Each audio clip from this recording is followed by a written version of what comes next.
দেখতে দেখতে বাড়িতে যাওয়ার দিন কিন্তু এগিয়ে আসছে, তাই ভাবলাম পুজোর শপিংটা না হয় চেন্নাই থেকেই করে নিই। তাই জন্য দুপুরবেলা খেয়ে দিয়ে দুজন মিলে বেরিয়ে পড়লাম। আর আমাদের শপিং করতে যেতে গেলে ট্রেনে করে কিন্তু যেতে হয়। ট্রেনে উঠে পড়েছি, আর 3টে স্টেশন পর আমাদের গন্তব্যস্থলে নেমেও পড়েছি। আর এই মার্কেটটার নাম হচ্ছে টি নগর। অনেকটাই আমাদের কলকাতার মতন, কিন্তু বেশ কিছু ফারাক রয়েছে, যেটা তোমরা আমার বড় ভিডিও দেখলে বুঝতে পারবে। অলরেডি কিন্তু আমার চ্যানেলে বড় ভিডিওটা আপলোড করে দিয়েছি, চাইলে তোমরা দেখে নিতে পারো।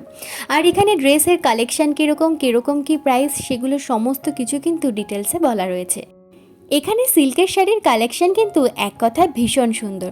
আর এখানে শাড়িগুলো জানো তো একটা করে নয়, জোড়ায় বিক্রি হচ্ছে, মানে 500 টাকায় দুটো শাড়ি বা 1000 টাকায় দুটো শাড়ি, এরকমভাবে শাড়িগুলো কিন্তু বিক্রি করা হচ্ছে।